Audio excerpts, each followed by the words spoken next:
Semangat pagi anak-anak. Semangat, semangat, semangat. Semoga kebahagiaan selalu datang dari segala penjuru. Pada pertemuan hari ini, Bapak akan membahas suatu materi. Namun, sebelum kita membahas materi, mari bersama-sama mengaturkan puja pengastuti. Om Swastiastu, Om Awignam Astu Namastu. Baik, tentunya anak-anak tetap semangat dan bahagia, kendatipun dalam pandemi COVID-19. Jujur, Bapak pada hari ini sangat-sangat bahagia. Mungkin kalian tahu kenapa? Tujuan hidup manusia di dalam ajaran agama itu bisa mencapai kebahagiaan atau juga disebut dengan moksa. Tidak terlepas pada kata moksatam jagatita ya jahiti dharma. Begitu juga kata orang bijak mengatakan moksatam sariram sadanam, yang artinya tubuh ini bisa dipergunakan untuk mencapai suatu kebahagiaan atau disebut dengan moksa. Baik, pada pertemuan hari ini Bapak akan membahas tentang moksa, dapat disamakan dengan mukti. Untuk lebih jelasnya, mari kita simak tayangan berikut ini. Pada bab ini, Bapak akan membahas tentang moksa dengan tujuan bagaimana anak-anak tahu tentang ajaran moksa dan jalan menuju moksa.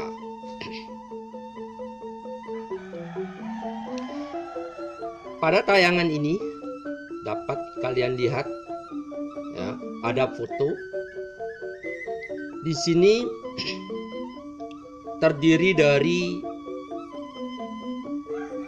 alam dan juga terdiri dari candi. Alam ini diciptakan oleh Tuhan atau Buana Agung, sedangkan candi ini diciptakan oleh manusia atau Buana Alit. Jadi, pada prinsipnya ada 5 keyakinan dalam ajaran agama Hindu yang disebut dengan Pancasrada. Di antaranya, yang pertama, yakin dengan adanya Brahman atau Tuhan.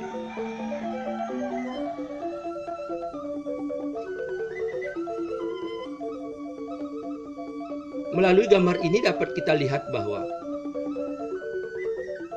terbentuknya alam, baik itu Buana Agung dan Buana Alit, itu diciptakan oleh Brahman atau Tuhan, sehingga kita yakin dengan adanya Brahman atau Tuhan. Yang kedua, yakin dengan adanya Atman. Di sini ada 2 unsur yang utama, yaitu unsur Purusa dan unsur Prakerti. Jika salah satu tidak ada, maka manusia itu tidak terbentuk. Jadi kita meyakini bahwa Atman itu adalah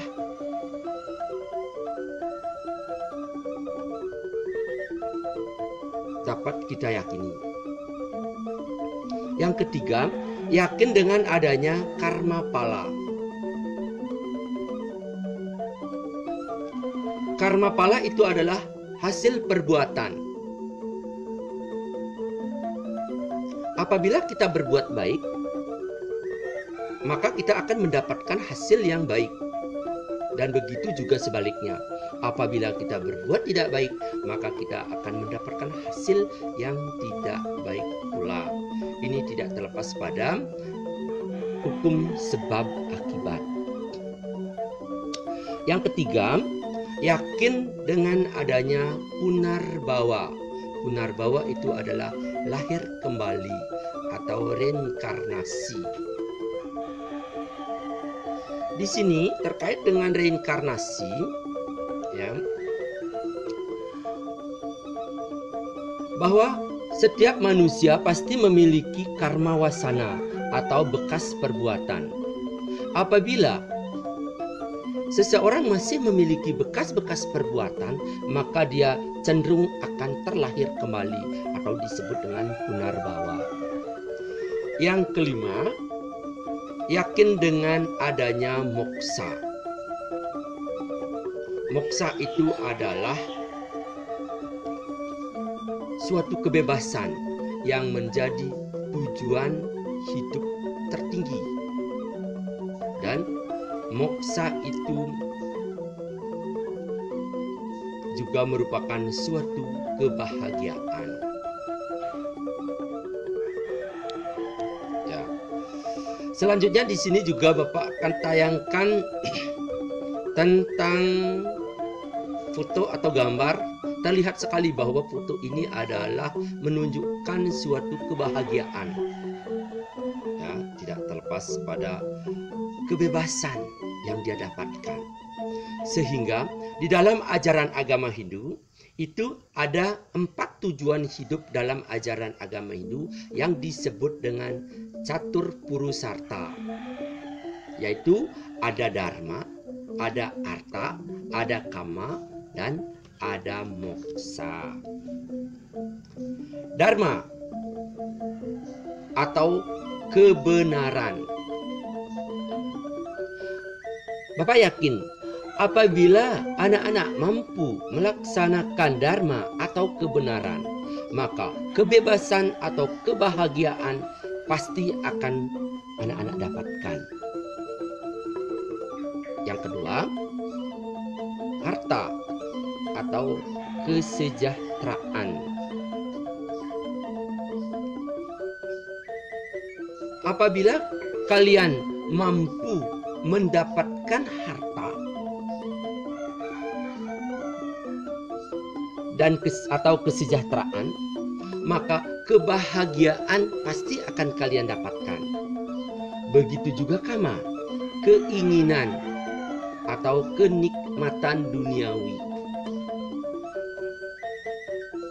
Kama atau keinginan atau kenikmatan duniawi itu bisa terwujud, ya, sehingga anak-anak bisa mencapai suatu kebahagiaan. Dan yang terakhir, ya, moksa itu adalah kebebasan sejati. Di sini dalam kebebasan sejati, ya, adalah kebahagiaan yang bisa kalian dapatkan, tidak terlepas pada suka tanpa wali duka, atau bisa juga disebut dengan kebahagiaan di alam nyata.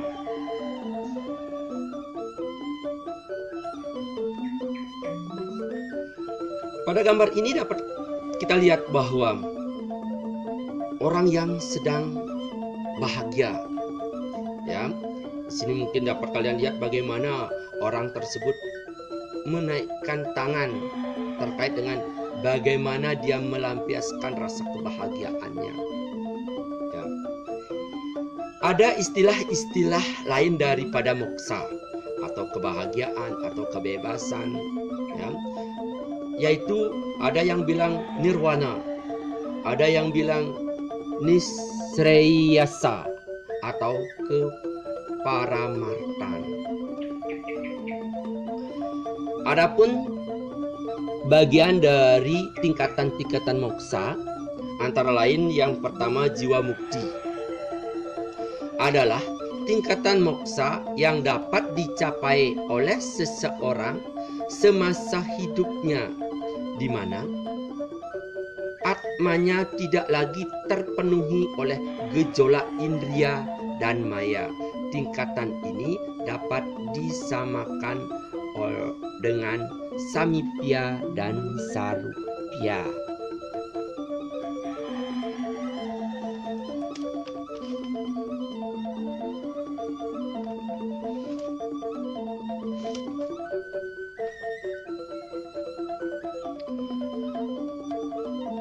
Di sini dapat kita contohkan ya, kebebasan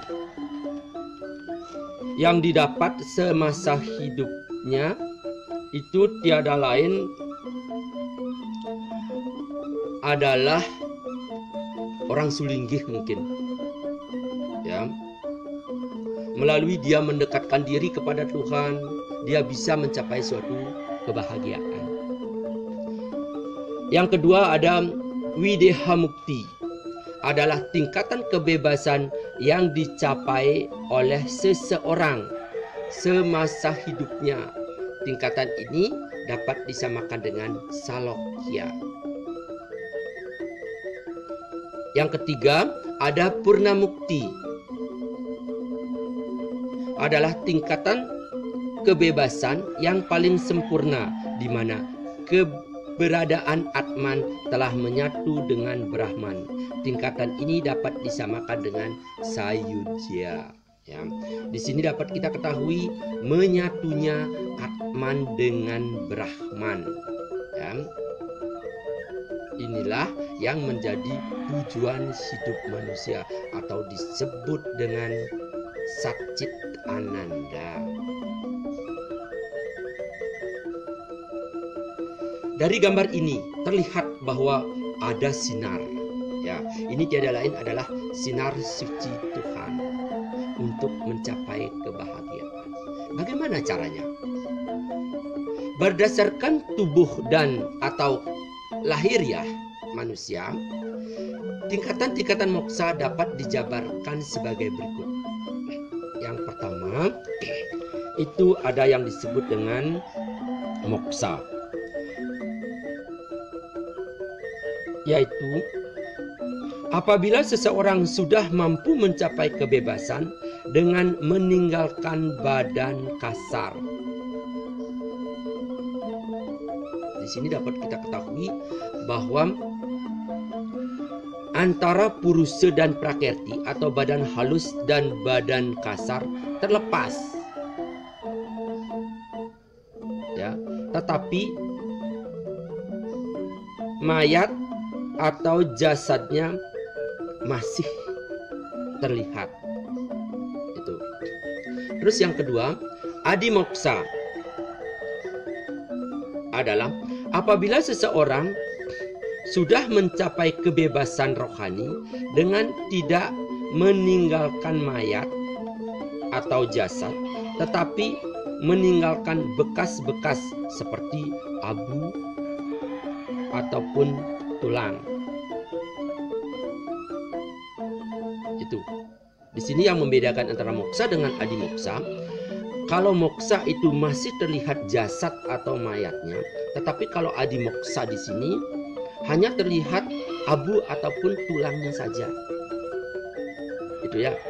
Terus yang ketiga, parama moksa adalah apabila orang yang bersangkutan telah mencapai kebebasan rohani dengan tidak meninggalkan badan kasar atau jasad serta tidak ada bekas. Nah, disinilah yang disebut dengan parama moksa, tidak ada bekas. Sudah? Lanjut, berdasarkan jenisnya ada 4 macam tingkatan moksa. Di antaranya itu ada samipya, ada sarupya atau sadarmya. Yang ketiga ada salokya dan ada sayujya.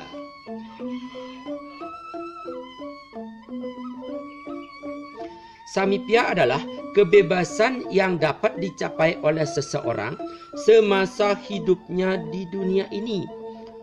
Ya. Seperti yang dilakukan oleh para yogi atau para maharsi.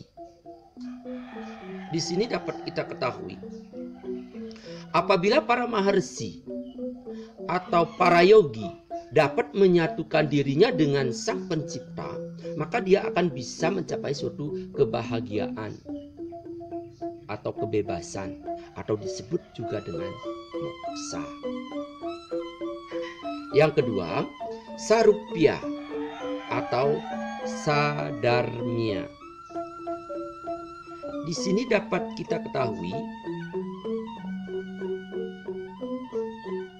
suatu kebebasan yang dapat dicapai oleh seseorang selama hidupnya. Karena kelahirannya itu sendiri. Seperti halnya Rama, Buddha, Krishna, dan sebagainya. Ya. Mungkin kalau kita lihat di lingkungan kita, ya, terkait dengan Sarupya,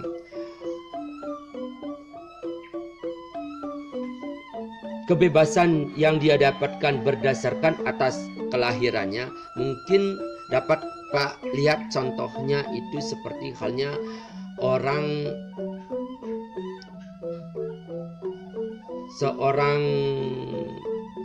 tapakan, ya, seorang tapakan. Di sini, ya, seorang tapakan memang dia terlahir untuk membantu orang lain dengan nunas bebaos, ya. Jadi orang yang datang ke rumah jero tapakan itu tiada lain adalah bagaimana dia kepingin nunas bebaos, bagaimana keberadaan rumah tangganya tersebut. Kalau memang tidak dari Tuhan, ya, memberikan kebebasan, maka orang itu tidak akan mungkin mengetahui bagaimana seluk-beluk keluarga bersangkutan. Ya, seorang tapakan atau seorang sedaan mungkin umumnya. Selanjutnya Salokya. Salokya adalah suatu kebebasan yang dapat dicapai oleh Atman, di mana Atman itu sendiri telah berada dalam posisi atau kesadaran yang sama dengan Tuhan. Nah, di sini terkait dengan Salokya, kalau kita contohkan mungkin di lingkungan kita, ya, keberadaan Atman, posisi Atman sejajar dengan Tuhan. Ya, disinilah kelebihan daripada umat Hindu, bahwa mampu meningkatkan taraf keberadaan Atman melalui suatu proses upacara, ya, yang disebut dengan upacara ngeroras, atau selanjutnya ke ngentaglinggih, ya. Seperti halnya dulu pada waktu dia belum terproses, dia bernama mungkin Dadong Rajut mungkin namanya.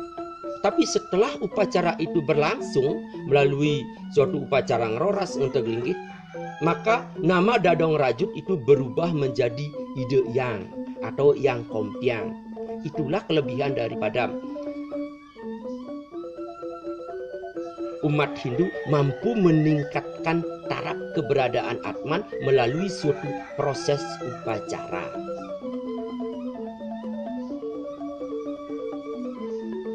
Selanjutnya yaitu Sayudya. Sayudya adalah tingkatan kebebasan yang tertinggi, di mana Atman telah dapat bersatu dengan Tuhan atau ide Sang Hyang Widiwasa.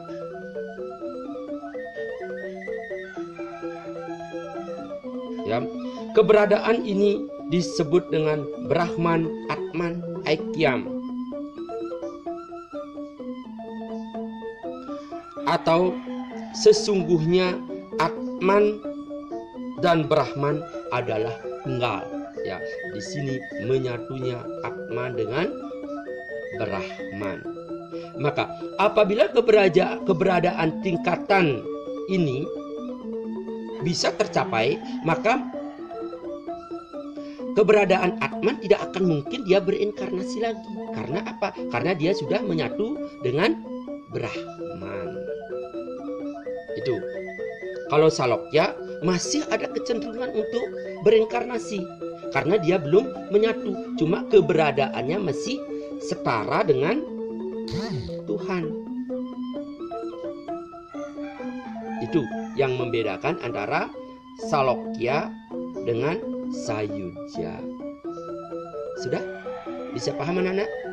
Kalau tidak paham, nanti boleh kok ditanyakan ya, terkait dengan Samipya, Sarupya, Salokya, dan juga Sayujya. Bapak akan siap untuk membahas suatu masalah karena di sini berbicara tentang moksa. Itu sulit untuk kita mencari contoh-contoh yang real, itu sulit sekali. Baik, Bapak akan lanjutkan dulu, nanti ada sesi tanya jawab. Lanjut ke tayangan berikutnya. Di sini ada gambar apa, anak-anak? Tahu nggak? Nah, tahu nggak? Di sini ada gambar orang yang sedang sujud, ya. Pagi hari dia sudah bersujud. Ya. Dalam ajaran agama Hindu ada yang disebut dengan Catur Marga Yoga, yaitu 4 jalan atau cara yang dapat dilalui untuk mencapai suatu kesempurnaan atau moksa atau kebebasan. Itu. Yang pertama ada Bhakti. Bhakti Marga Yoga adalah jalan atau cara menyatukan Atman dengan Brahman berlandaskan rasa cinta kasih yang mendalam kepada Tuhan. Melalui apa? Melalui sujud bakti, rasa cinta kasih terhadap Sang Pencipta dan juga terhadap ciptaannya.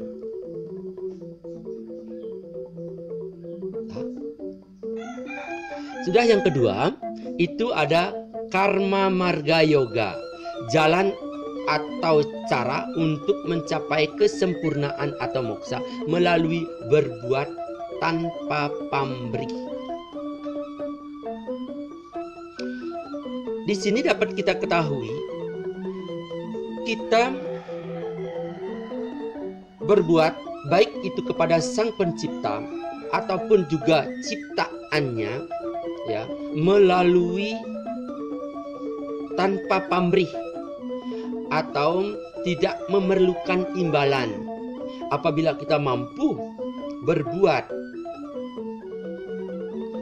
kepada Tuhan ataupun kepada Sang ciptaannya, kepada ciptaannya melalui tanpa pamrih atau tidak memerlukan suatu imbalan, maka kita akan bisa mencapai suatu kebebasan, kesempurnaan atau disebut dengan moksa. Selanjutnya Jnana Marga Yoga, ya, adalah jalan atau cara untuk menyatukan Atman dengan Paramatman dengan mempelajari ilmu pengetahuan dan filsafat sehingga dapat membebaskan diri dari ikatan duniawi. Ya. Di sini di dalam ajaran tentang pengetahuan, ajaran agama Hindu sudah pasti itu sesuai dengan ajaran-ajaran kesucian, ya, seperti halnya ada ajaran tentang tatwa, itu keyakinan, ada ajaran tentang etika, itu atau tingkah laku atau sifat manusia, ada tentang upakara atau ritual. Ya, kita akan mampu menerapkan ajaran-ajaran ilmu pengetahuan itu, ya. Kita akan pelajari ajaran-ajaran itu dan kita akan terapkan di masyarakat. Dan apabila kita mampu menerapkannya, kita akan pasti mampu mencapai suatu kebahagiaan, kebebasan atau juga disebut dengan moksa. Ya, di sini pada gambar ada seorang Maharshi, ya, Resi Agastya. Jalan menuju moksa ada yang disebut dengan Raja Marga Yoga, yaitu jalan mistik atau rohani untuk mencapai kelepasan atau moksa melalui tapa, brata, yoga, dan semedi.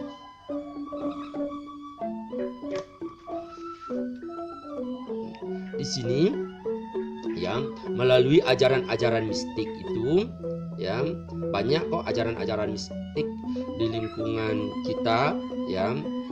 Tapi secara umum ya, pada buku Pendidikan Agama Hindu dan Budi Pekerti ini dapat dijabarkan dalam ajaran Marga Yoga itu adalah ajaran Astanga Yoga. Ajaran Raja Marga Yoga dapat diimplementasikan dalam ajaran Astanga Yoga, yaitu 8 tahapan untuk mencapai moksa atau kebahagiaan atau kebebasan. Karya Maharsi Patanjali dengan kitabnya Kitab Sutra Patanjali. Di antaranya yang pertama ada Yama, yaitu pengendalian diri dari unsur jasmani. Ya, yang dimaksud dengan unsur-unsur jasmani ini seperti halnya tidak menyiksa, tidak menyakiti, tidak membunuh antar sesama atau makhluk lain. Ini disebut dengan ahimsa. Ya. Selanjutnya dilarang berbohong atau disebut dengan asteya. Selanjutnya pantang melakukan seksual atau disebut dengan brahmacari. Pantang menginginkan sesuatu yang bukan miliknya atau disebut dengan asteya. Tidak memiliki pemberian dari orang lain atau disebut dengan aparigraha. Ya, itu 5 ya unsur pengendalian diri ya dari unsur jasmani atau disebut dengan pancayama berata. Terus yang kedua ada niyama, yaitu pengendalian diri dari unsur rohani. Ya, seperti ada sauca, tetap suci lahir batin. Ada santosa atau selalu puas terhadap apa yang ada. Ada swadhyaya, mempelajari ilmu agama. Ada tapa, pengendalian diri. Ada iswara pranidana, selalu berbakti kepada Tuhan. Ya, ini di dalam ajaran agama Hindu ada yang disebut dengan panca niyama brata. Panca niyama brata. Selanjutnya yang ketiga, asana, yaitu sikap duduk yang menyenangkan, teratur dan disiplin. Ya, di sini mungkin dapat Bapak contohkan yang dimaksud dengan sikap duduk yang disiplin itu ada yang disebut dengan silasana, bajrasana, sawasana, ya, padmasana, ya, itu mesti kita lakukan. Sudah itu selanjutnya pranayama, yaitu mengatur napas sehingga menjadi sempurna melalui 3 jalan, yaitu puraka, kumbaka, dan recaka. Masih ingat anak-anak? Ya, apa itu puraka, apa itu kumbaka, dan apa itu recaka? Puraka itu adalah penarikan napas, kumbaka itu adalah menahan napas, dan recaka itu adalah mengeluarkan nafas. Itu sudah kalian lakukan setiap kalian mulai melaksanakan persembahyangan atau mendekatkan diri kepada Tuhan melalui pranayama. Selanjutnya pratyahara, yaitu mengontrol dan mengendalikan diri dari ikatan objek sehingga orang dapat melihat hal-hal yang suci. Di sini dapat kita ketahui berusaha untuk mengontrol pikiran kalian. hilangkan dulu pikiran-pikiran yang tidak suci. Mari kita kontrol pikiran kita ke hal-hal yang suci. Ya. Sudah. Lanjut ke dharana, yaitu usaha untuk menyatukan pikiran dengan sasaran yang diinginkan. Di sini dapat kita ketahui, pada saat kalian mengkonsentrasikan pikiran kalian, ya, di sini kalian perlu mengontrol, ya, apa yang harus kalian fokuskan, ya. Apa yang harus kalian fokuskan sehingga kalian bisa mencapai keinginan. Tiada lain adalah pemusatan pikiran. Yang ketujuh ada dhyana, yaitu pemusatan pikiran dengan tenang, tidak tergoyah kepada suatu objek. Kalian akan memusatkan pikiran sehingga tidak tergoyah oleh objek-objek yang lain, objek di luar daripada harapan kita. Terus yang terakhir adalah samadhi, yaitu penyatuan Atman dengan Brahman. Ya, di sini apabila kita bisa mencapai ke-8 dari tahapan Astanga Yoga, ya, maka kita akan mampu menyatukan Atman dengan Brahman, ya, kebebasan yang abadi, suka tanpa wali duka, atau disebut dengan Satchit Ananda.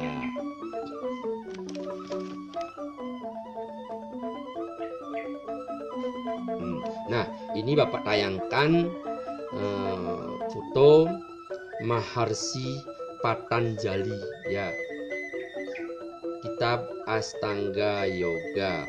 Ya, beginilah beliau mampu menciptakan